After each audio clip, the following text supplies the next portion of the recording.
Ya Pak, yang mana saya lihat Bapak sebagai mantan Ketua DPRD Kabupaten Kota Rimba, mungkin sudah hafal persis terkait dengan replanting. Replanting itu intinya apa?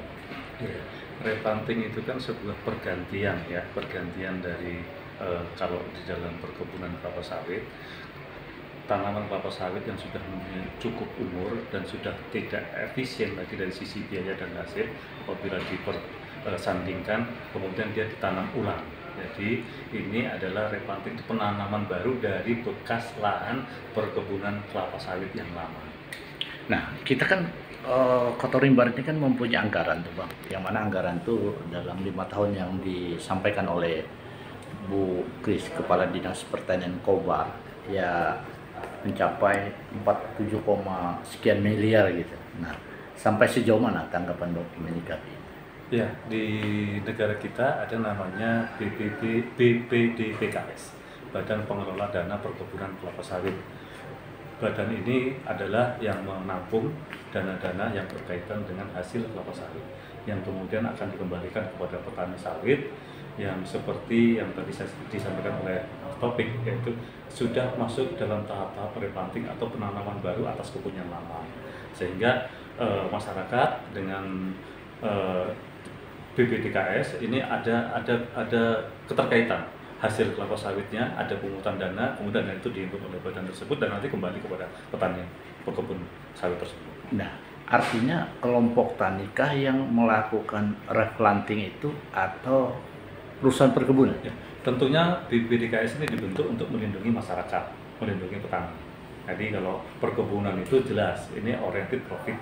Dia udah tahu kapan perencanaannya replanting dari berdasarkan keuntungan-keuntungan yang dia udah dapat di dalam manajemen perkebunan, sehingga dia tidak perlu dibantu oleh pemerintah. Sementara petani-petani masyarakat kita yang tidak punya manajemen yang bagus, inilah pentingnya pemerintah melindungi mereka. Dan dana ini seyogyanya diberikan kepada petani-petani pekebun, bukan perusahaan.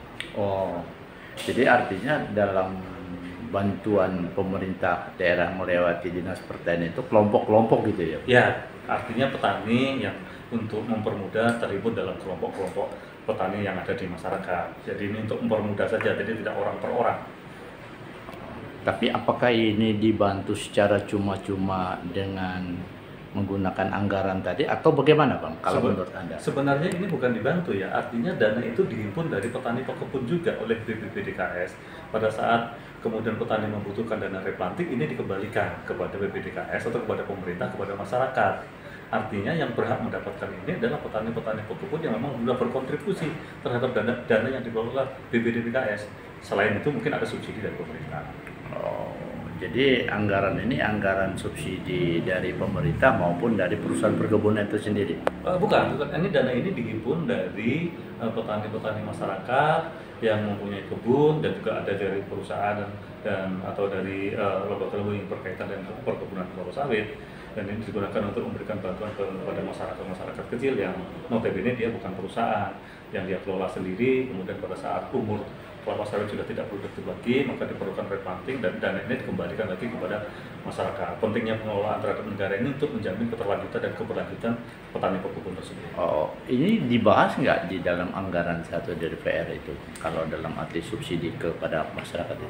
Kalau ini saya rasa langsung dari Badan Pengelola Dana Perkebunan Kelapa Sawit yang mereka punya badan sendiri, tetapi mungkin dalam penyalurannya melalui supervisi oleh dinas perkebunan yang ada di daerah.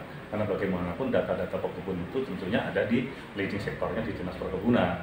Ya, yang perlu dipastikan adalah dana ini pasti sampai kepada petani pekebun yang memang harus diberikan dana replanting. Jangan sampai nanti dana ini justru kembali kepada korporat-korporat besar yang sebenarnya tidak perlu dibantu oleh BPDPKS. Oh, mungkin harapan Bapak sebagai mantan Ketua DPR? Ya, harapan saya karena ini sumber dananya berasal daripada sektor perkebunan, agar ini bisa tepat sasaran kepada pemilik kebun yang terutama adalah masyarakat kecil kita, sehingga butuh transparansi dari pemerintah. Siapa saja yang sudah menerima, siapa saja yang belum, sehingga keadilan merata terhadap bantuan dari BPDKS ini bisa dinikmati oleh seluruh petani pekebun sawit yang ada di Kabupaten Kota Rimba. Oh, terima kasih.